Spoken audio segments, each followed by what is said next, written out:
अस्सलाम वालेकुम। Welcome to my channel voice over by Amna Shah. I hope कि आप खुश होंगे। कहानी शुरू करने से पहले आपसे रिक्वेस्ट है कि अगर आपको मेरा कंटेंट पसंद आता है तो प्लीज़ मेरे चैनल को सब्सक्राइब करें। आइए मिर्ज़ा अमजद बेग की सनसनीखेज कोर्ट कहानी का दूसरा और आखिरी हिस्सा सुनते हैं। आलिया के सवाल के जवाब में मैंने अपनी मेज़ की दराज में से एक टाइप शुदा स्टैम्प पेपर निकाल लिया। फिर इस स्टैम्प पेपर की तहरीर पढ़कर इन्हें सुनाने लगा। मज़कूरा तहरीर का खुलासा कुछ इस तरह था। ये मुआहदा दो अफराद के बीच है, यानी माजिद इब्न तौसीफ और आलिया बेवा रिजवान के दरमियान। फरीक नंबर 2 यानी आलिया अपनी बेटी मिसबा को इस शर्त पर माजिद की साली शबाना के बेटे फैज़ अहमद इब्न रियाज अहमद मरहूम के अक़्द में देने का वादा करती है कि फरीक नंबर 1 यानी माजिद इब्न तौसीफ इसे और इसकी बेटी मिसबा को हस्बे साबिक अपने फ्लैट नंबर 302 वाक़े अलनूर अपार्टमेंट में रहने देगा। इस मुआहदे की रूह से मिसबा और फैज़ का निकाह इस्लामी शरई तरीके के मुताबिक अरसा 4 हफ्ते के अंदर पढ़ाया जाएगा। रुखसती की तारीख फरीकैन की बाहमी रजामंदी से तय की जाएगी। वादा खिलाफी की सूरत में फरीक नंबर 2 यानी आलिया बेवा रिजवान को फ्लैट नंबर 302 खाली करना पड़ेगा। ऐसी सूरत में वो किसी भी किस्म के हर्जा या खर्चे की हकदार नहीं होगी। मैंने इस मुआहदे की तहरीर इस तरह बनाई थी कि माजिद और जहां आरा को ये महसूस हो कि ये तहरीर इनके हक़ में जाती है और ये कि मैं मुकम्मल तौर पर इन्हीं का तरफदार हूँ, लेकिन हकीकत इसके बरक्स थी। मैंने इस तहरीर में ऐसे खला छोड़े थे जिन पर मैं बादशाह खुलकर खेल सकता था। इन दोनों पार्टियों ने इस एग्रीमेंट से इत्तेफाक करते हुए स्टैम्प पेपर पर दस्तखत कर दिए। मैंने अपने असिस्टेंट को भेजकर नोटरी पब्लिक से तस्दीक की मोहर लगवा ली। फिर इस मुआहदे की एक एक नकल आलिया और माजिद को थमाते हुए कहा, यह आप लोग अपने पास रखें और मुझे उम्मीद है कि आप लोग इसकी पाबंदी भी करेंगे। और असली एग्रीमेंट का क्या होगा? जहां आरा ने मुझसे पूछा। ये मेरे पास रहेगा। मैंने एग्रीमेंट की असल इनकी आंखों के सामने लहराते हुए कहा, जब तक आप लोगों का मामला इस मुआहदे के मुताबिक निमट नहीं जाता, आपको मुझ पर एतमाद करना होगा। आप पर एतमाद है तो हम यहाँ आए हैं ना बेग साहब, माजिद ने कहा। अब ये भी बता दें कि इस केस का क्या होगा जो उधर अदालत में चल रहा है। मैं ये बात इसलिए पूछ रहा हूँ कि मैंने कोर्ट से स्टे ऑर्डर ले रखा है। अगर केस भी चलता रहा और मैंने इस दौरान में आलिया को फ्लैट में रहने की इजाज़त दे दी तो उल्टा मैं ही फंस जाऊँगा। फिक्र न करें माजिद साहब, मैं आपको फंसने नहीं दूंगा। मैंने इसकी पीठ कुछ इस अंदाज में ठोकी जैसे कुर्बानी से पहले बकरे को थपकी दी जाती है। केस कोई अहमियत नहीं रखता। आप लोगों के बीच जो मुआहदा हो चुका है, इसकी बुनियाद पर मैं पहली ही पेशी पर इस केस को ख़त्म करवा दूंगा। न रहेगा बांस और न बजेगी बांसुरी। वो मुतमईन हो गया और मोहतात अंदाज में बोला, बेग साहब, आप पहले अदालत से ये केस खारिज करवाएं, इसके बाद ही मैं आलिया को फ्लैट में कदम रखने की इजाज़त दूंगा। बिल्कुल, ये तो उसूली बात है, मैंने तायदी अंदाज में कहा। अगली पेशी पर यह केस अदालत से खारिज हो जाएगा। जब दोनों फरीकैन में किसी मामले पर राजीनामा हो जाए तो फिर अदालत इस केस में खुद ही कोई दिलचस्पी नहीं लेती। गुड, माजिद ने एक आसूदा सांस खारिज की। मैंने कहा, माजिद साहब, केस खारिज होने से पहले आपको भी एक ज़रूरी काम करना होगा। उसने सवाल भरी नज़र से मुझे देखा। कौन सा काम? फ्लैट नंबर 302 को खाली कराने का काम, मैंने एक एक लफ्ज़ पर जोर देते हुए कहा। जब केस अदालत से खारिज हो जाएगा तो इस मुआहदे की रूह से आप आलिया को इस फ्लैट में रिहाइश इख्तियार करने की इजाज़त देने के पाबंद होंगे, और ये इसी सूरत में मुमकिन हो सकेगा कि अगर इससे पहले मज़कूरा फ्लैट को खाली करवा लिया जाए। ये तो कोई मसला ही नहीं है बेग साहब, जहां आरा ने मजबूत लहजे में कहा। मैं सरेदस्त बाजी शबाना को अपने फ्लैट में शिफ्ट कर लूँगी, बाद में इन्हें कहीं और मुंतकिल कर दिया जाएगा। बहरहाल आप जब चाहेंगे फ्लैट आपको खाली मिलेगा। हमारे बीच मज़ीद 10-15 मिनट तक इस मौजू पर बातचीत होती रही। फिर वो तीनों मेरा शुक्रिया अदा करके रुखसत हो गए। सच्ची बात तो यह है कि मैं फ़िलहाल केस को खारिज करने का कोई इरादा नहीं रखता था। ये मुआहदा मैंने केस पर अपनी गिरफ्त को मजबूत करने के लिए तैयार करवाया था। अदालती कार्रवाई के दौरान आपको खुद अंदाज़ा हो जाएगा कि इस मुआहदे को मैंने किस अंदाज में इस्तेमाल किया और करूँगा। अगली पेशी पर सबसे पहले माजिद का बयान रिकॉर्ड किया गया। वो इस केस का मुद्दई भी था। इसी की जानिब से पहले अदालत का दरवाज़ा खटखटाया गया था। इसका बयान वही था जो वो इससे पहले थाने में लिखवा चुका था, और इसी दरखास्त पर अदालत ने स्टे ऑर्डर जारी किया था। अगर वो अब अपना बयान बदल देता तो फिर खुद ही मुसीबत में फंस सकता था। लिहाजा उसने अपने अल्फाज को दोहरा दिया। मैं इसके बयान का खुलासा आपकी खिदमत में पेश करता हूँ। माजिद के बयान के मुताबिक इसका छोटा भाई मरहूम रिजवान रिहाइश के हवाले से सख्त परेशान था। लिहाजा उसने एक डेढ़िया फ्लैट अपने फ्लैट के सामने खरीदकर रिजवान को इसमें बसा दिया। वो रिजवान से इस फ्लैट का कोई किराया भाड़ा नहीं लेता था। कुछ अर्सा पहले इसे शक हुआ कि इसकी भावज मुसम्मत आलिया इस फ्लैट पर मुस्तकिल कब्जा करने का ख्वाब देख रही है। लिहाजा उसने आलिया को मज़कूरा फ्लैट से निकाल बाहर किया। जब उसका बयान ख़त्म हुआ तो मैं जिरा के लिए विटनेस बॉक्स के करीब चला गया। फिर इसकी आंखों में देखते हुए सवाल किया, माजिद साहब, क्या ये दुरुस्त है कि आपने फ्लैट नंबर 302 वाक़े अलनूर अपार्टमेंट्स 1977 में ख़रीदा था? जी, ये बात बिल्कुल दुरुस्त है कि मैंने ये फ्लैट आज से 9 साल पहले यानी 1977 में ख़रीदा था, उसने जवाब दिया। और आप इस बात से भी इत्तफाक करते हैं कि 1977 से लेकर 1986 तक यानी ताहाल आपकी भावज इस फ्लैट में मुकीम थी? इत्तेफाक न करने का कोई जवाज़ नहीं है, वो ठहरे हुए लहजे में बोला। मैंने दरअसल ये फ्लैट रिजवान से हमदर्दी के जज्बे के तहत खरीदा था। वो बेचारा किराए के घरों में दर बदर ठोकरें खाता फिरता था। मुझसे यह हालत उसकी देखी नहीं जाती थी। लिहाजा मैंने कड़वा घूंट भरकर ये फ्लैट खरीद लिया और रिजवान इस फ्लैट में शिफ्ट हो गया। जब रिजवान इस फ्लैट में शिफ्ट हुआ तो जाहिर है उसकी बीवी और बेटी भी साथ ही यहाँ आ गई थीं। लिहाजा इस एतबार से आपकी ये बात दुरुस्त है कि आलिया पिछले 9 साल से मज़कूरा फ्लैट में रिहाइश पजीर थी, और इन 9 सालों में आपके बीच कोई लड़ाई झगड़ा भी नहीं हुआ। मैंने आहिस्ता आहिस्ता उसे घेरने की कोशिश शुरू कर दी। आप ठीक कहते हैं, उसने इस बात में गर्दन हिलाई। कोई झगड़ा नहीं हुआ।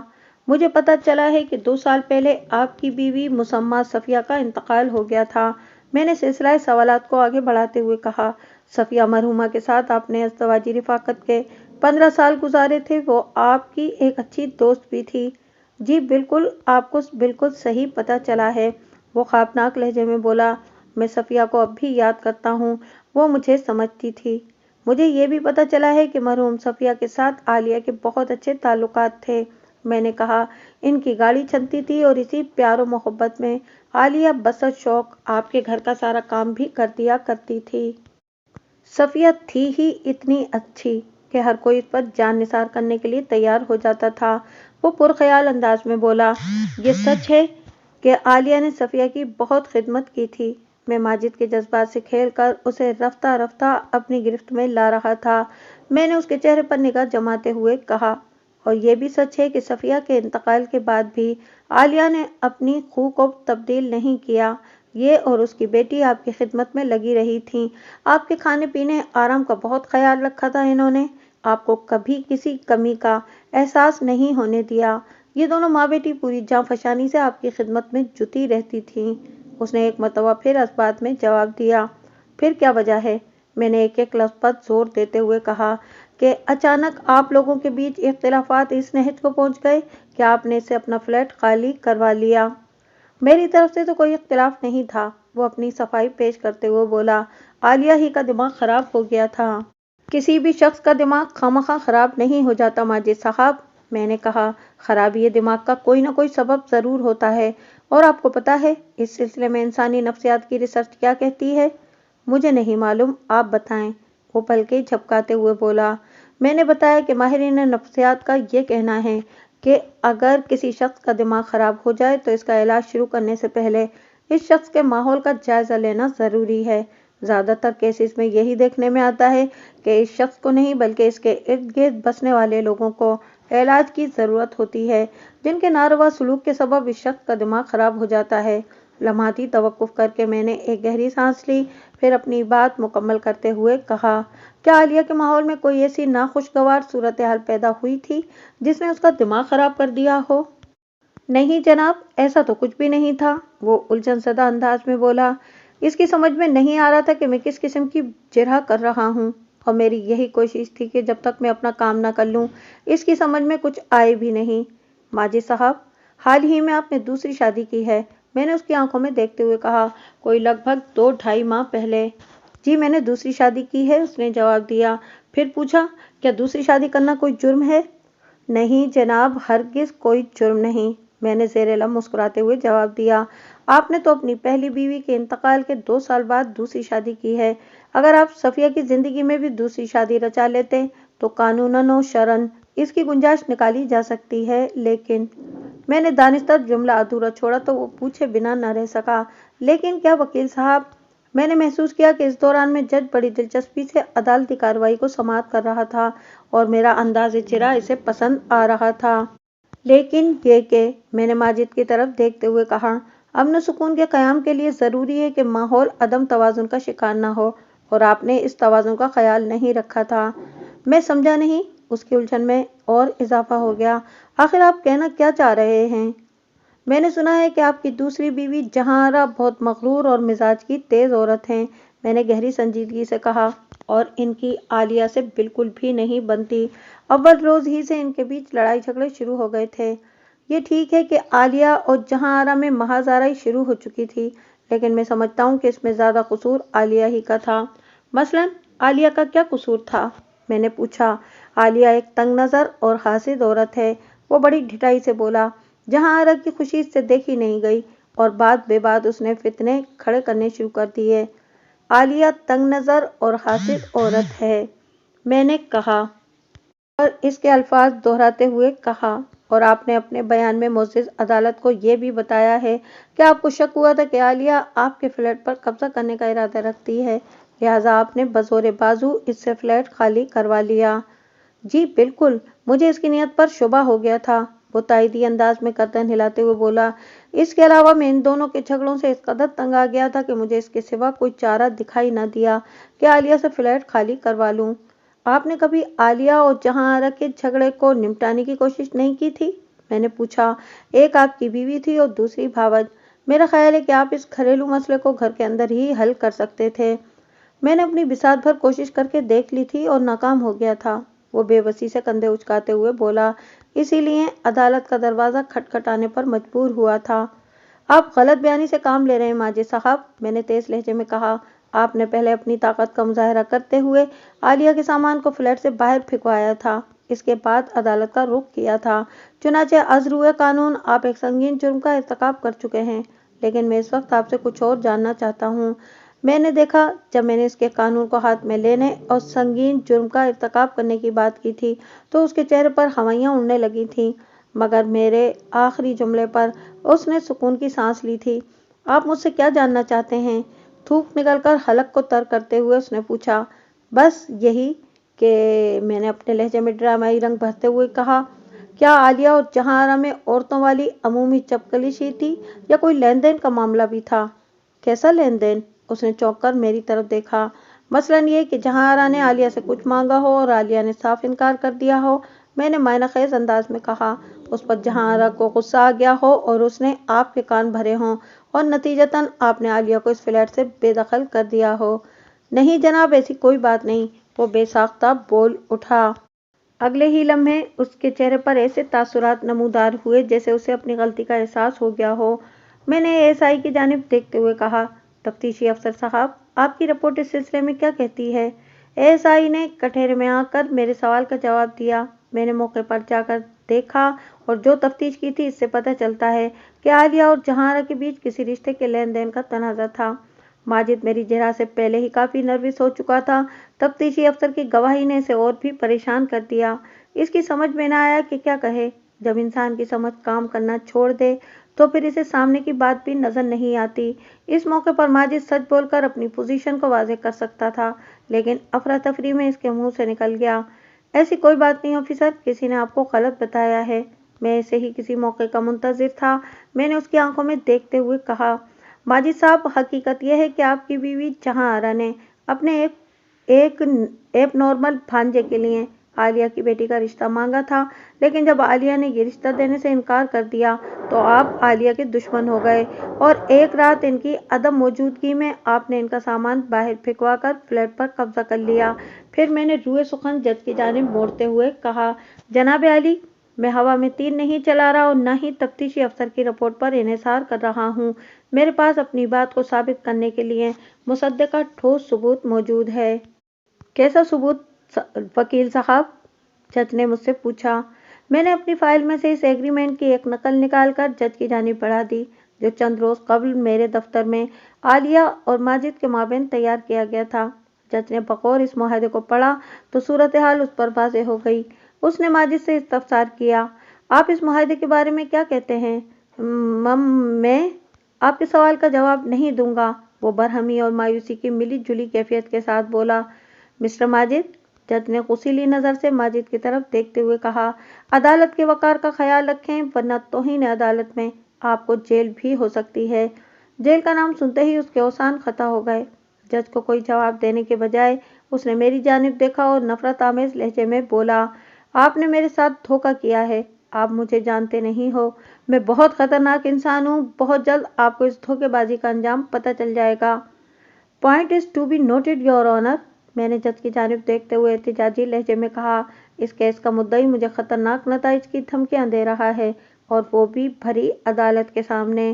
اگر کل مجھے کسی قسم کا بھی حادثہ پیش آ گیا تو اس کے ذمہ دار مدعی ہی ہوگا، اور جہاں تک اس معاہدے کا تعلق ہے تو میں نے ذرا رک کر حاضرین عدالت پر طائرانہ نگاہ ڈالی اور پھر اپنی بات مکمل کرتے ہوئے کہا، یہ معاہدہ دو فریقین کے مابین ہے اور اس پر دونوں کے دستخط موجود ہیں۔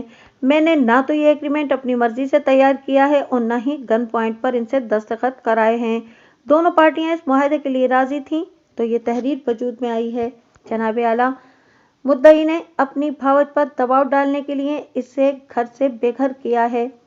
فیض احمد نامی ایک نوجوان مدعی کی بیوی کا بھانجا ہے۔ فیض ایک ایب نارمل شخص ہے اور مدعی کی بیوی اپنے بھانجے کا رشتہ عالیہ کی تعلیم یافتہ خوبصورت بیٹی سے کرنا چاہتی ہے۔ فیض کسی بھی طور پر عالیہ کی بیٹی مصباح کے قابل نہیں۔ اس معاہدے میں مدعی نے اس بات کا اقرار کیا ہے کہ اگر عالیہ اپنی بیٹی کی شادی جہاں آرا کے پاگل بھانجے سے کرنے کے لیے تیار ہو جائے تو وہ اسے یعنی کہ عالیہ کو حسب سابق فلیٹ نمبر 302 واقع النور اپارٹمنٹس میں رہنے کی اجازت دے دے گا۔ اس معاہدے میں لفظ حسب سابق قابل توجہ ہے، جس کا واضح مطلب یہی ہے کہ عالیہ کو محض اس رشتے سے انکار کی پاداش میں اس فلیٹ سے بے دخل کیا گیا ہے۔ That's all your honour. Mister Majid, اب آپ کیا کہتے ہیں؟ جج نے ایک بار پھر مدعی سے سوال کیا۔ سر، وہ بے حد گھبراہٹ کے عالم میں بولا، اس وکیل نے دھوکے سے اس معاہدے پر دستخط کرائے ہیں، یہ عالیہ سے ملا ہوا ہے اور یہ معاہدہ ان لوگوں کی ملی بھگت کا نتیجہ ہے۔ اس وکیل نے ہمیں یقین دلایا تھا کہ عالیہ اپنی بیٹی کا رشتہ دینے کے لیے تیار ہو گئی ہے۔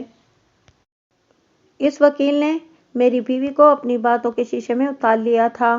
میں تو اس معاہدے پر دستخط کرنے کے حق میں نہیں تھا، مگر میں اپنی بیوی کے سامنے مجبور ہو گیا تھا۔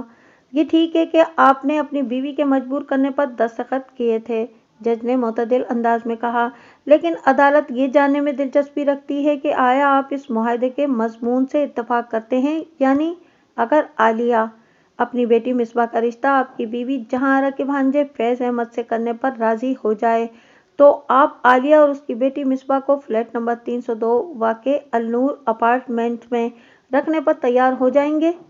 جج جی، وہ بے حد نروس انداز میں بولا، پھر تو مجبوری ہوگی۔ گویا یہ بات ثابت ہو گئی کہ اصل جھگڑا اسی رشتے کا ہے، جج نے معنی خیز انداز میں کہا، باقی تمام باتیں فروعی ہیں۔ میں یہاں پر تھوڑا اختلاف کروں گا جناب عالی، میں نے نہایت ادب سے کہا، باقی کی فروعی باتوں میں ایک اہم نکتہ بھی چھپا ہوا ہے۔ کون سا نکتہ وکیل صاحب؟ جج نے پوچھا۔ متنازع فلیٹ کی ملکیت کا نکتہ، میں نے مضبوط لہجے میں کہا۔ میری معلومات کے مطابق اس فلیٹ کی خریداری میں عالیہ کے مرحوم شوہر رضوان کی بھی کچھ رقم لگی ہوئی ہے۔ اگر عدالت کی اجازت ہو تو میں اس سلسلے میں مدعی ماجد سے چند سوالات کرنا چاہتا ہوں۔ جج نے اجازت دے دی اور میں ماجد کی طرف متوجہ ہو گیا۔ تھوڑی دیر پہلے میں نے اس کے ساتھ جو حاد کیا تھا، اس کے نتیجے میں وہ ابھی تک مجھے ماندانہ انداز میں دیکھ رہا تھا، لیکن میں نے اس کے رویے کی پرواہ نہیں کی اور گہری سنجیدگی سے پوچھا، ماجد صاحب، تھوڑی دیر پہلے آپ اس امر کا اعتراف کر چکے ہیں کہ متنازع فلیٹ آپ نے آج سے لگ بھگ 9 سال پہلے یعنی 1977 میں خریدا تھا، میں صحیح کہہ رہا ہوں نا؟ جی، میں نے یہی بیان دیا ہے، وہ بیزاری سے بولا۔ کیا آپ کو اس فلیٹ کا رقبہ معلوم ہے؟ لگ بھگ 27 گز، اس نے جواب دیا۔ کسی ڈیڑھ یا فلیٹ کا رقبہ اس سے زیادہ کیا ہوگا؟ جن گھروں کا رقبہ کم ہوتا ہے ان کی قیمت بھی یقیناً کم ہی ہوتی ہے۔ میں نے سوالات کے سلسلے کو آگے بڑھاتے ہوئے کہا، کیا آپ معزز عدالت کو بتائیں گے کہ آپ نے 1977 میں مذکورہ فلیٹ کتنے کا خریدا تھا؟ 1,30,000 میں، اس نے جواب دیا۔ میرے حساب سے آپ نے مذکورہ فلیٹ کافی مہنگا خریدا تھا۔ میں نے سرسری لہجے میں کہا، اس کی مارکیٹ ویلیو 1977 میں 1,00,000 سے زیادہ نہیں ہونا چاہیے تھی۔ ہر جگہ آپ کا حساب تھوڑی چلتا ہے وکیل صاحب، وہ طنزیہ لہجے میں بولا۔ اگر مجھے پتا ہوتا تو میں اس وقت آپ ہی کی وکالت میں یہ فلیٹ خریدتا۔ اگر آپ کی جگہ کوئی اور ہوتا اور وہ مذکورہ فلیٹ 2,00,000 میں بھی خرید لیتا تو مجھے کوئی حیرت یا افسوس نہ ہوتا۔ میں نے اس کی آنکھوں میں دیکھتے ہوئے چبھتے ہوئے لہجے میں کہا، لیکن آپ سے ایسی توقع نہیں تھی۔ مجھ سے ایسی توقع کیوں نہیں تھی؟ اس نے پوچھا۔ کیونکہ ان دنوں آپ پراپرٹی کا بزنس کر رہے تھے۔ میں نے گہری چوٹ کی۔ کسی بھی زمین و جائیداد کی مارکیٹ ویلیو ایک پراپرٹی ایجنٹ سے زیادہ اور کوئی نہیں جان سکتا۔ کیا میں غلط کہہ رہا ہوں؟ وہ برا سا منہ بناتے ہوئے بولا، میں آپ کے ہر سوال کا جواب دینا ضروری نہیں سمجھتا۔ مجھے اعتراض ہے جناب عالی، وکیل استغاثہ نے اپنے موکل کی مدد کرتے ہوئے کہا۔ میرے فاضل دوست غیر متعلقہ باتوں میں گواہ کو الجھا کر عدالت کا قیمتی وقت برباد کر رہے ہیں۔ انہیں ایسی حرکت سے باز رہنے کی تلقین کی جائے۔ جج نے مجھ سے کہا، وکیل صاحب، کیا متنازع فلیٹ کی مارکیٹ ویلیو کا زیر سماعت کیس سے کوئی تعلق بنتا ہے؟ بلا واسطہ تعلق بنتا ہے جناب عالی، میں نے ٹھہرے ہوئے لہجے میں کہا۔ لیکن وکیل استغاثہ کو چونکہ ذکر کے سبب کسی قسم کی الرجی کا سامنا ہے تو میں ان کے جذبات کا احترام کرتے ہوئے اس موضوع کو موقوف کرتا ہوں۔ ایک لمحے کو رک کر میں نے گہری سانس لی، پھر دوبارہ مدعی ماجد کی جانب متوجہ ہوتے ہوئے پوچھا، کیا آپ اس حقیقت سے انکار کر سکتے ہیں کہ مذکورہ فلیٹ کی خریداری میں آپ کے مرحوم بھائی رضوان نے بھی کچھ رقم لگائی تھی؟ اس بات میں کوئی حقیقت نہیں، وہ نفی میں گردن ہلاتے ہوئے بولا، یہ سب افسانہ ہے۔ مجھے پتہ چلا ہے کہ رضوان نے 30,000 آپ کو دیے تھے، میں نے اس کی آنکھوں میں دیکھتے ہوئے کہا، اور 1,00,000 آپ نے ملائے تھے۔ کسی نے آپ کو مس گائیڈ کیا ہے وکیل صاحب، وہ استہزائیہ انداز میں بولا۔ رضوان نے مجھے 1 روپیہ بھی نہیں دیا تھا، ساری رقم میں نے اپنے اکاؤنٹ سے ادا کی تھی۔ بائی چیک یا ڈیمانڈ ڈرافٹ؟ میں نے پوچھا۔ بائی ڈیمانڈ ڈرافٹ اور نہ بائی چیک، وہ طنزیہ لہجے میں بولا۔ میں نے پے آرڈر سے وہ رقم ادا کی تھی۔ گڈ، میں نے سمائنی انداز میں کہا۔ میری معلومات کے مطابق ان دنوں 2 بینکوں میں آپ کا اکاؤنٹ تھا۔ کیا آپ معزز عدالت کو یہ بتانا پسند کریں گے کہ آپ نے 1,30,000 کا پے آرڈر کس اکاؤنٹ سے بنوایا تھا؟ میں آپ کو بتانا ضروری نہیں سمجھتا، وہ ادھر ادھر دیکھتے ہوئے بولا۔ آپ مجھے اس سوال کا جواب دینے پر مجبور نہیں کر سکتے۔ مسٹر ماجد، عدالت کے احترام کا خیال رکھیں، جج نے اسے تنبیہ کی۔ یہ فیصلہ کرنا عدالت کا کام ہے کہ کس سوال کا جواب دینا ضروری ہے اور کس کا غیر ضروری۔ آپ اس سوال کا اگر جواب نہیں دینا چاہتے تو اس اعتراض یا انکار کا سبب بتانا پڑے گا۔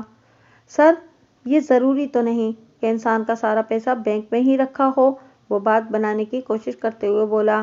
انسان کچھ رقم گھر میں بھی تو رکھ سکتا ہے، وہ قرض بھی لے سکتا ہے اور گھر کا زیور بھی فروخت کر سکتا ہے۔ آپ بالکل ٹھیک کہہ رہے ہیں، ایسا ہو سکتا ہے، جج نے بڑی رسان سے کہا۔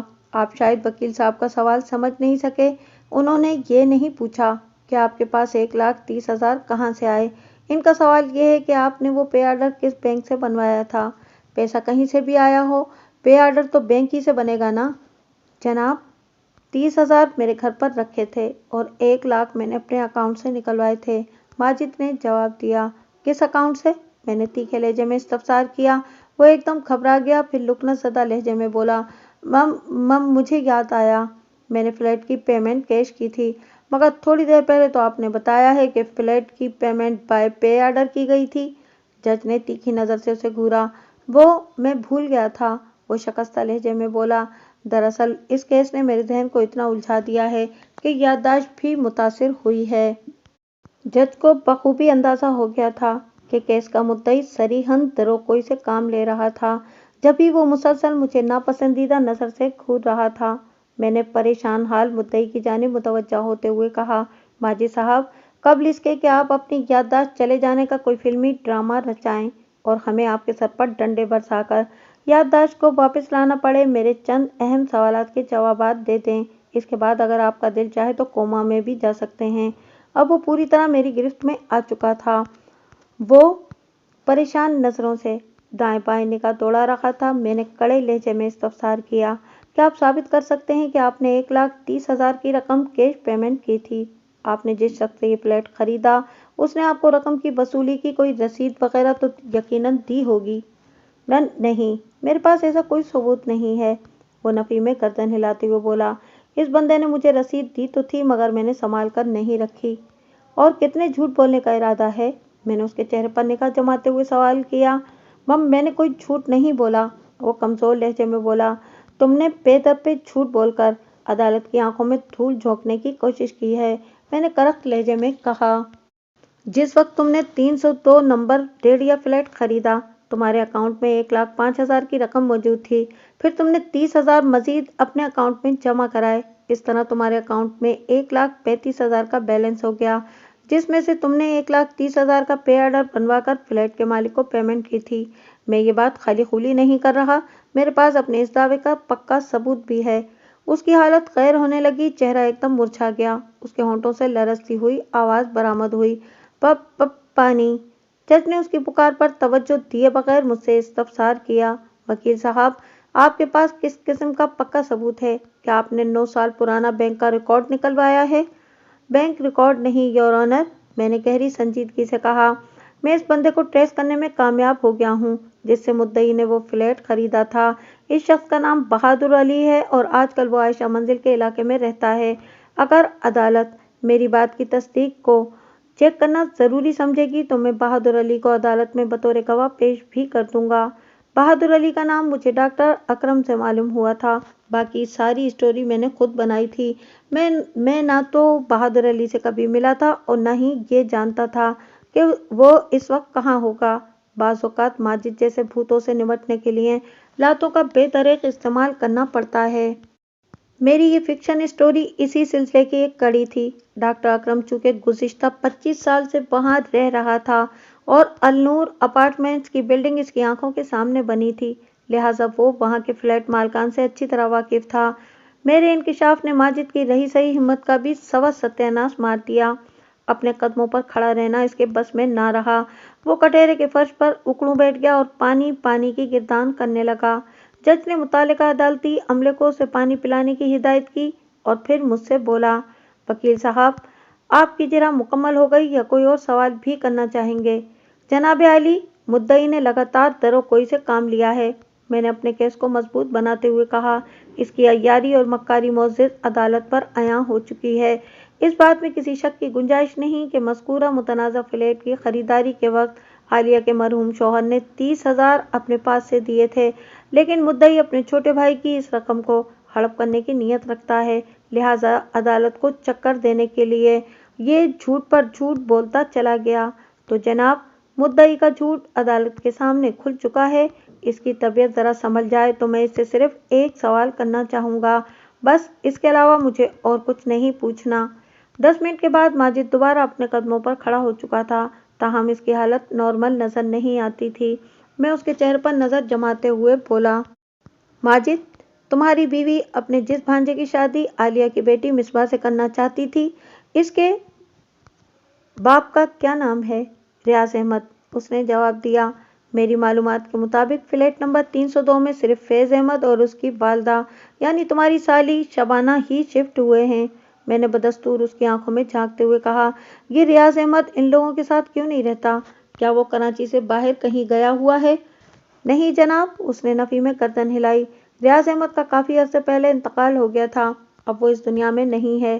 اوہ، بہت افسوس ہوا یہ سن کر، میں نے مصنوعی غم کا اظہار کرتے ہوئے کہا، اور پھر جج کی جانب دیکھتے ہوئے ان الفاظ میں اضافہ کیا، جناب عالی، معزز عدالت سے میری درخواست ہے کہ آئندہ پیشی پر وہ مدعی ماجد کو اس امر کا پابند کرے کہ یہ جہاں آرا کے بھانجے مسمی فیض احمد کو گواہی کے لیے عدالت میں پیش کرے۔ مجھے یقین ہے کہ عدالت اس نمونے کو دیکھ کر بہت محظوظ ہوگی۔ کیا آپ فیض سے بھی کسی قسم کی جرح کرنے کا ارادہ رکھتے ہیں؟ جج نے مجھ سے پوچھا۔ ضرور جناب عالی، میں نے اس بات میں جواب دیا۔ یہ بندہ میری موکلہ کی بیٹی سے شادی کا خواہش مند ہے اور فیض کی اسی خواہش نے سارا فساد کھڑا کیا ہے۔ ऐसे नाप गए रोजगार से सवाल करके मुझे बहुत खुशी होगी। वैसे मुझे उम्मीद तो नहीं कि मुद्दई फैज को अदालत के सामने लाएगा, लेकिन अगर इसने ये गलती की तो फिर फैज की अदालत में मौजूदगी गोया मुद्दई के ताबूत में आखिरी कील साबित होगी। जज ने 3 रोज बाद की तारीख देकर अदालत को बर्खास्त कर दिया। अगली पेशी से पहले मैंने डॉक्टर अकरम को अपने पास बुलाया और उसकी कारकर्दगी के बारे में सवाल किया। मैंने इसे जहां आरा की हिस्ट्री खोजने का काम सौंप रखा था। उसकी रिपोर्ट ने मुझे मुतमईन कर दिया। डॉक्टर ने काफ़ी मुफीद मालूमात जमा कर ली थीं। मंजर इसी अदालत का था, ताहम कटहरे में फैज़ अहमद कहीं नज़र नहीं आ रहा था। मेरी मालूमात के मुताबिक गुज़िश्ता पेशी से घर जाते ही माजिद एंड कंपनी ने फैज़ और उसकी मां शबाना को कहीं और मुंतकिल कर दिया था। फैज़ की जो ज़हनी हालत थी, इसके पेश नज़र माजिद कभी भी उसे अदालत में लाने का रिस्क नहीं ला सकता था, लिहाजा इन माँ बेटे को मंजर ही से गायब कर दिया गया था। ताहम मैं जानता था कि वो लोग कहाँ हैं। जज ने माजिद से मुखातिब होते हुए सवाल किया, मिस्टर माजिद, आप अपनी एहलिया के भांजे को अदालत में लाए हैं? नहीं सर, वो उठकर खड़ा होते हुए बोला, वो लोग हैदराबाद गए हुए हैं, किसी अजीज का इंतकाल हो गया है वहाँ, इसलिए इमरजेंसी में जाना पड़ गया। इंशाल्लाह अगली पेशी पर हाजिर कर दूंगा। ओके। जज ने उस बात में गर्दन हिलाई, फिर वकील इस्तगासा की जानिब देखा और पूछा, आज आप किस गवाह को पेश कर रहे हैं? मुद्दई की बीवी जहां आरा को, जनाब आली। वकील इस्तगासा ने जवाब दिया, वो बाहर बरामदे में मौजूद है। ठीक है, गवाह को पेश किया जाए, जज ने सरसरी लहजे में कहा। माजिद ने फैज के हवाले से सरीहन झूठ बोला था। इसकी बात सुनकर मैं दिल में मुस्कुराकर रह गया और ये फैसला कर लिया था कि इस पेशी पर मैं इस केस के बकिए उधड़ कर रख दूंगा। जहां आरा कटहरे में आकर खड़ी हुई, इसके नकूश में एक खास किस्म की कशिश पाई जाती थी जो मर्दों का दिल धड़काने के लिए बड़ी मौसर साबित होती थी। लिहाजा जैसे ही वो अदालत के कमरे में दाखिल हुई, हाजरीन अदालत ने गर्दन उठाकर दिलचस्प निगाहों से उसका इस्तकबाल किया था। जहां आरा ने सच बोलने का हलफ उठाने के बाद अपना बयान रिकॉर्ड करा दिया तो वकील इस्तगासा जिरह के लिए विटनेस बॉक्स के नज़दीक चला गया। जहां आरा के बयान में कोई नई बात नहीं थी, उसने माजिद की तरह आलिया को एक जिद्दी, सरकश, एहसान फरामोश और झगड़ा लू औरत साबित करने की कोशिश की थी। इसके साथ ही उसने इन तमाम एहसानात की तफसील भी बयान की थी जो अरसाए दराज से माजिद ने अपनी भावत पर कर रखे थे और मुसलसल किए जा रहा था। वकील इस्तगासा ने 2-4 सवालात के बाद उसे फारिग कर दिया तो जज की इजाज़त से मैं उसके नज़दीक पहुंच गया। वो मुझे अपने करीब पाकर एक लम्हे के लिए डिस्टर्ब हुई, फिर उसका एतमाद लौट आया और वो जमकर खड़ी हो गई। मैंने अपनी जिरह का आगाज करते हुए कहा, जहां आरा साहिबा, आज फैज़ अहमद को अदालत में पेश होना था, लेकिन वो यहाँ नजर नहीं आ रहा। इसका कोई खास सबब? Objection your honour. वकील इस्तगासा फौरन इसकी मदद को लपका। जनाब आली, मुद्दई फैज़ अहमद की अदालत में अदम मौजूदगी का सबब बता चुका है, लेकिन मेरे फाजिल दोस्त ने कार्रवाई के आगाज ही से वक्त बर्बाद करने के हथकंडे आजमाना शुरू कर दिए हैं। It is not fair. Fair और अनफेयर का फैसला अदालत को करना है, आपको या मुझे नहीं। मैंने तुर्की बतुर्की कहा, लिहाजा अगर आपकी इजाज़त हो तो मैं अपनी जिरह को आगे बढ़ाऊं। वकील इस्तगासा बगलें झाँक कर रह गया। जज ने मुझसे पूछा, वकील साहब, क्या आपके इस इस्तफसार से कुछ नया होने वाला है? डेफिनेटली योर ऑनर, मैंने बाआवाज़ बुलंद कहा। गुज़िश्ता पेशी पर मोअज़्ज़िज़ अदालत ने इस केस के मुद्दई के बयानबाजियों की गलाबाजियाँ देखी थीं। आज मोहतरमा जहां आरा की बारी है, देखें ये कौन कौन सा समरसॉल्ट लगाती हैं। एक लम्हे का तवक्कुफ करने के बाद मैंने इन अल्फाज में इजाफा किया, काश जहां आरा का भांजा शरीफ आज अदालत में हाजिर हो जाता, फिर आज की अदालती कार्रवाई एक यादगार हैसियत से तारीख का हिस्सा बन जाती। बेग साहब, प्लीज प्रोसीड, जज ने भारी भरकम लहजे में कहा। फैज़ कहाँ है? मैंने गवाह की आंखों में देखते हुए सवाल किया। हमारे एक अजीज की उधर हैदराबाद में डेथ हो गई थी, उसने सादा से लहजे में जवाब दिया। फैज़ और बाजी हैदराबाद गए हैं। क्या आप अपने इस अजीज का नाम बता सकती हैं जो फोत हुए हैं? मैंने पूछा। अकबर अली। फैज़ और शबाना की वापसी कब तक मुमकिन है? चंद रोज बाद वो वापस आ जाएंगे, उसने बताया। क्या जिस घर में मैयत हुई है वहाँ कोई सामान वगैरह नहीं था? मैंने तीखे लहजे में पूछा। क्या मतलब है आपका? वो घूर कर मुझे देखते हुए बोली, मतलब आप समझ चुकी हैं जहां आरा। मैंने अपनी बात पर जोर देते हुए कहा। जनाब आली, वकील इस्तगासा ने फौरन एतराज़ कर दिया। वकील सफाई इस्तगासा की मोअज़्ज़िज़ गवाह को हिरासा करने की कोशिश कर रहे हैं, इन्हें इस अमल से रोका जाए। मेरे फाजिल दोस्त, मैंने वकील इस्तगासा की तरफ देखते हुए जोरदार आवाज़ में कहा, मैं बेचारा आपकी गवाह को क्या हिरासा करूँगा? ये तो बड़े बड़ों को हिरासा कर देती हैं। आपने गुज़िश्ता पेशी पर इस केस के मुद्दई का हाल नहीं देखा था? अभी तो माजिद को इनके साथ रहते हुए 2-2.5 माह ही हुए हैं। अगर 2-2.5 साल गुजर गए तो पता नहीं इसका क्या हाल होगा। बेग साहब, आपने मैयत वाले घर के हवाले से सामान का जिक्र किया है, जज ने मुझसे पूछा। ये क्या माजरा है? जनाब आली, सीधी सी बात है, अगर कोई शख्स कराची से हैदराबाद किसी मैयत में शिरकत के लिए जाता है तो इसे अपने साथ कोई सामान वगैरह ले जाने की ज़रूरत पेश नहीं आती। ज़्यादा से ज़्यादा हुआ तो एक छोटा बैग रख लिया। एम आई राइट? बिल्कुल ऐसा ही है, जज ने तायीद की। लेकिन शबाना और उसका अनोखा लाडला तो ट्रक भरकर सामान के साथ फ्लैट नंबर 302 वाक़े अलनूर अपार्टमेंट से रवाना हुए थे। मैंने मज़े ले लेकर बताया। क्या मतलब, ट्रक भर सामान? जनाब, मेरी बात की तस्दीक के लिए आप अपने अदालती अमले को इसी वक्त मज़कूरा फ्लैट पर भेजकर चेक करवा सकते हैं। मैंने कहा, आपको वो फ्लैट एकदम खाली मिलेगा। फैज़ और इसकी मम्मा तमाम तर सामान के साथ वहाँ से कहीं और शिफ्ट हो चुके हैं। वो लोग हैदराबाद ही गए हैं। जहारा कमज़ोर सी आवाज़ में मिनमिनाई। तुम झूठ बोल रही हो, मैंने दुरुस्त लहजे में कहा।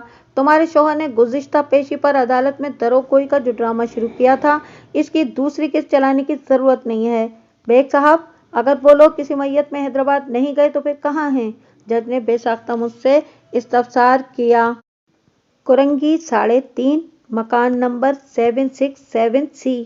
मैंने एक एक लफ्ज़ पर जोर देते हुए कहा।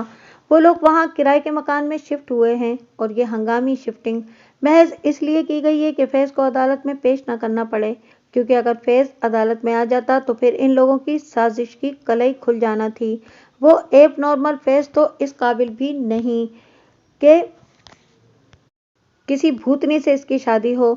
वजह ये कि एक तालीम याफ्ता और खूबसूरत कम उम्र लड़की को उसके पल्ले बांध दिया जाता, ये सरासर ज्यादती बल्कि जुल्म की इंतहा होती। इसलिए आलिया ने इस बेजोड़ रिश्ते से साफ इनकार कर दिया था, जिसके बाद ही मोहतरमा जहांआरा आलिया की दुश्मन हो गई। उसने माजिद की ऐसी ब्रेन वॉशिंग की कि वो भी अपनी भावज और भतीजी के खिलाफ हो गया। इस दुश्मनी और मुखालफत ने जो गुल खिलाया वो अदालत के सामने है। बताओ बीबी, जज ने बरह रास्त जहांआरा से पूछा। क्या वकील साहब ठीक कह रहे हैं? वो आएं बाएं चाएं करने लगी। जज ने सख्त लहजे में से डांटा। जो भी है सच सच बता दो, वरना मैं तुम्हें अभी जेल भिजवा दूंगा। वो सहम कर मुझे तकने लगी। मैंने पुचकारने वाले अंदाज में कहा, शाबाश, शुरू हो जाओ। सच को आंच नहीं, अभी मुझे तुमसे और भी बहुत कुछ पूछना है। न पाए रफ्तन न जाए मानदन वाली सूरत हाल में घिरने के बाद जहांआरा बड़ी बेबस और लाचार नजर आ रही थी, लेकिन जवाब देना भी जरूरी था, क्योंकि बसूरत दीगर जज ने इसे जेल भिजवाने की धमकी दे दी थी। इसने नहायत ही मुख्तसर अल्फाज में इस बात का इतराफ़ कर लिया कि उसका भांजा नॉर्मल नहीं है, लेकिन वो इसका घर बसाना चाहती थी, इसीलिए इसकी शादी की कोशिश कर रही थी। मगर फैज़ की किस्मत ख़राब कि इसकी ये कोशिश कामयाब नहीं हो सकी। लिहाजा अदालती खौफ के बायस उसने अपनी बहन और भांजे को कुरंगी के एक मकान में शिफ्ट कर दिया था। मैंने पूछा, तुम्हारी वो बाजी और भांजा सलामत अलनूर अपार्टमेंट में आने से पहले कहाँ रहते थे? इधर कराची ही में रहते थे, उसने गोलमोल जवाब दिया। कराची के किस इलाके में? मैंने कुरेदने का अमल जारी रखा और कहा, देखो, गलत बयानी करने की कोशिश नहीं करना, तुम जानती हो मैं कितना बाखबर हूँ। कुरंगी ही में, वो जुज़बुज़ होते हुए बोली। कुरंगी 3.5 के मकान नंबर 767 में। जी? उसने इस्बात में गर्दन हिलाई। जनाब आली, मैंने रुए सुखन जज की जानिब फेरते हुए कहा, मैंने कुरंगी 3.5 के जिस मकान का जिक्र किया है वो किराए का घर नहीं है, बल्कि वो जहांआरा की बाजी शबाना की मिल्कियत है। ये लोग एक खास मिशन के तहत अलनूर अपार्टमेंट में शिफ्ट हुए थे, जिसमें मिशन शादी का नाम दूंगा।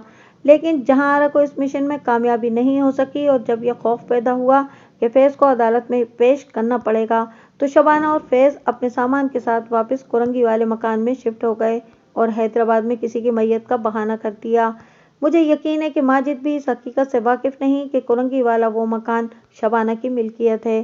जहां आरा ने अपने शौहर को मुकम्मल अंधेरे में रखा हुआ है और वो काठ का उल्लू अपनी बीवी के इशारों पर नाचता है।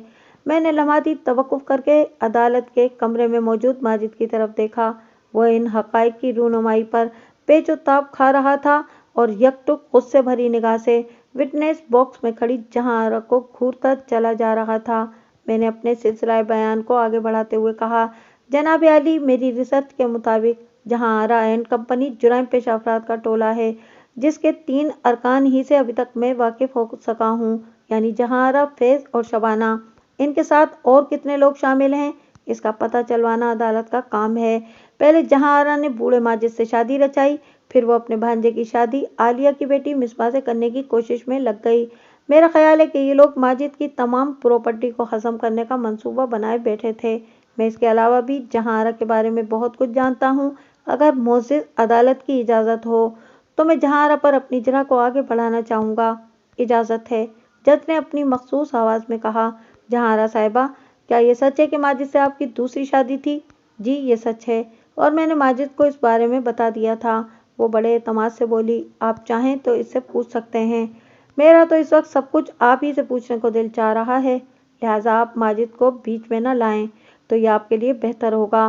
मैंने रूखे फीके अंदाज में कहा और फिर पूछा, तुम्हारे शौहर का नाम क्या था? लियाकत हुसैन, उसने बताया। वो खुला झूठ बोल रही थी। मैंने पूछा, क्या लियाकत हुसैन से आपकी तलाक हुई थी या? मैंने दानिस्ता जुमला अधूरा छोड़ दिया।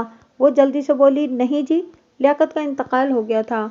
ये कितने अरसे पहले की बात है? ये कितना अरसा पहले की बात है? 5 साल से ज़्यादा हो गए हैं। अपने बयान में कोई तब्दीली करना हो तो मैं तुम्हें 1 मिनट दे सकता हूँ, मैंने उसकी आंखों में देखते हुए कहा। नहीं, उसने नफ़ी में गर्दन हिलाई। सब ठीक है। ओके। मैंने अपनी फाइल में से एक तस्वीर निकाली, फिर इसे जहां आरा को दिखाने के बाद पूछा, क्या यही लियाकत हुसैन है, तुम्हारा मरहूम शौहर? ये तस्वीर डॉक्टर अकरम ने बड़ी मेहनत और कोशिश से हासिल की थी। जहां आरा ने इस तस्वीर का बगौर जायजा लिया और फिर अस्बात में गर्दन हिलाते हुए बोली, ये तस्वीर लियाकत ही की है। आपको कहाँ से मिली? कब्रिस्तान में से, मैंने जहरीले लहजे में कहा। एक 5 साला कब्र की खुदाई करके मैंने ये तस्वीर निकाली है। वो उलझनज़दा नज़र से मुझे तकने लगी। मैं इसे नज़रअंदाज करते हुए जज की जानिब बढ़ गया। फिर मज़कूरा तस्वीर जज की जानिब बढ़ाते हुए बाआवाज़ बुलंद कहा, जनाब आली, जैसा कि मुअज़्ज़िज़ अदालत के रिकॉर्ड पर यह आ चुका है कि जहां आरा ने इस तस्वीर में दिखाई देने वाले शख्स को अपने शौहर की हैसियत से शनाख्त कर लिया है और उसका नाम लियाकत हुसैन बताया है, जिसका 5 साल पहले इंतकाल हो गया था।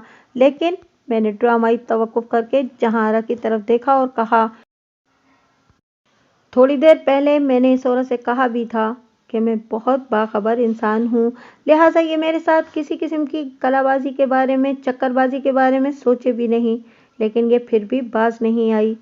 अब इसने कौन सी गलत बयानी की है? जज ने मुझसे पूछा।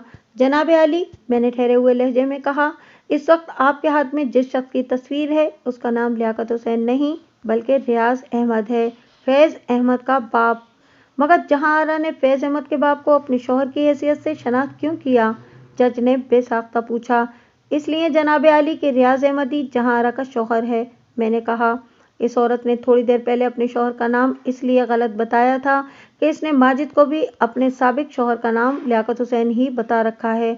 और इससे भी हैरत अंगेज बात यह है कि मैंने फिर लम्हाती तवक्कुफ किया और अपनी बात को इन अल्फाज से मुकम्मल कर दिया, रियाज अहमद का इंतकाल नहीं हुआ, यह शख्स अभी जिंदा है और जेल में अपने किए की सज़ा भुगत रहा है।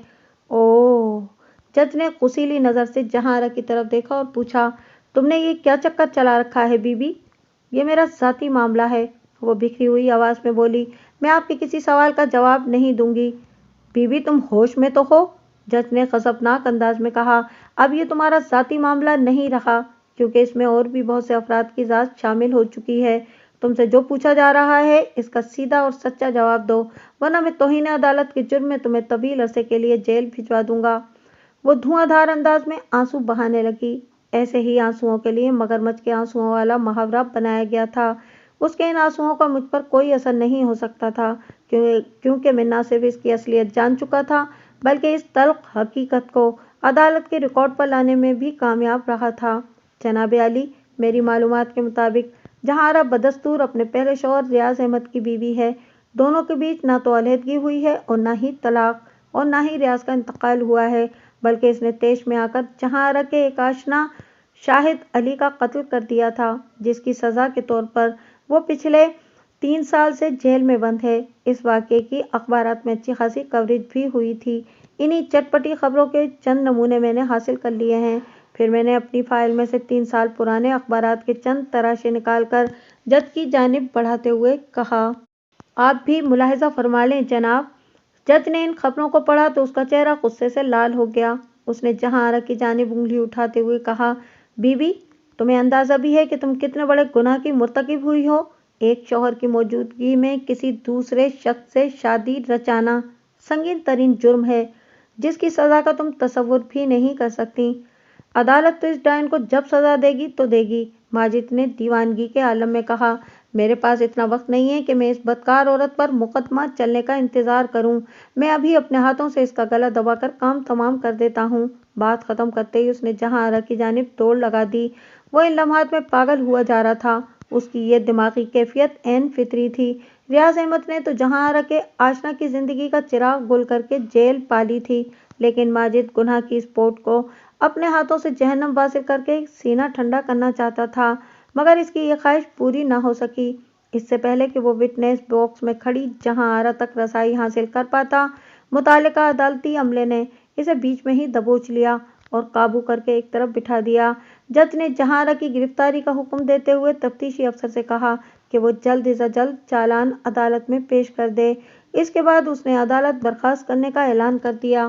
دی کورٹ از ایڈجورنڈ۔ ہمارا معاملہ صاف ہو گیا تھا۔ جج نے اس سارے فساد کی جڑ کو پولیس کے حوالے کر کے ہمارے لیے آسانیاں پیدا کر دی تھیں۔ پولیس نے کئی ایک دفعات کے زیر اثر چالان بنا کر عدالت میں پیش کر دیا۔ یہ کیس زیادہ عرصے نہ چل سکا، کیونکہ اس کیس کا ہر پہلو روز روشن کی طرح عیاں تھا۔ جہاں آرا کو اپنے کیے کی سزا ملنا تھی۔ اس کا جرم بلکہ جرائم اتنے ہلکے پھلکے نہیں تھے کہ تادیبی کارروائی سے کام چل جاتا۔ یہاں تعزیری کارروائی بہت ضروری تھی اور عدالت نے بالآخر جہاں آرا کو ایک لمبے عرصے کے لیے جیل بھیج دیا۔ چند روز کے بعد عالیہ اپنی بیٹی مصباح کے ہمراہ میرے آفس میں آئی۔ اس نے میرا شکریہ ادا کیا اور بتایا کہ ماجد بہت بدل گئے ہیں۔ اچھا؟ میں نے مصنوعی حیرت کا اظہار کرتے ہوئے پوچھا، اس بندے میں کیا بدلاؤ آیا ہے؟ انہیں احساس ہو گیا ہے کہ اپنا کون ہے اور کون پرایا، عالیہ نے بتایا۔ ہم انہی کے کہنے پر آپ سے ملنے آئے ہیں۔ وہ شرمندگی کے باعث آپ سے ملنے نہیں آئے، ویسے آپ کے بے حد شکر گزار ہیں کہ آپ کی جرح کی وجہ سے جہاں آرا کی اصلیت کھل پائی اور وہ کیفر کردار کو پہنچی۔ صرف وہی نہیں بلکہ مجھے پتہ چلا ہے کہ جیل اس کی باجی کو بھی شامل تفتیش کر لیا جائے گا اور وہ بھی آج کل جیل کی ہوا کھا رہی ہے۔ میں نے کہا، اور فیض کو پاگل خانے میں جمع کرا دیا گیا ہے۔ ایسے لوگوں کے ساتھ ایسا ہی ہونا چاہیے بیگ صاحب، وہ نفرت انگیز لہجے میں بولی۔ انہوں نے ہماری جمی جمائی زندگی کا بیڑا غرق کر دیا تھا۔ میں نے تائیدی انداز میں گردن ہلائی۔ پھر پوچھا، آپ آج کل کہاں رہ رہی ہیں؟ 302 میں، اس نے بتایا۔ اس واقعے نے ماجد کی آنکھیں کھول دی ہیں بیگ صاحب۔ وہ اسی روز ہمیں اپنے ساتھ النور اپارٹمنٹ میں لے گئے تھے۔ اب ہم خوش اور مطمئن ہیں۔ اللہ آپ کو خوش ہمیشہ اور مطمئن رکھے، میں نے خلوص دل سے کہا۔ آپ نے کمال ہی کر دکھایا تھا بیگ صاحب، وہ بے حد جذباتی لہجے میں بولی۔ واقعی آپ خطرناک مجرموں کو نکیل ڈالنے کا ہنر جانتے ہیں۔ بس میں اتنا جانتا ہوں کہ کون سا بھوت باتوں کا ہے، کون سا بھوت لاتوں کا، میں نے کہا۔ میں ان کی نیچر کے مطابق ہی سلوک کرتا ہوں، کیونکہ لاتوں کے بھوت باتوں سے نہیں مانتے اور باتوں کے بھوتوں پر لاتیں برسانا چاہئیں۔ وہ تھوڑی دیر تک میرے پاس بیٹھی رہی، پھر میرا شکریہ ادا کر کے رخصت ہو گئی۔ میں نے مصباح کے پرسکون مستقبل کے لیے دعا کی اور اپنے کام میں مصروف ہو گیا۔ اللہ نے مصباح کو اگر فیض سے بچایا تھا تو وہ آئندہ بھی ضرور اس کی حفاظت کرتا، اس بات کا مجھے یقین تھا۔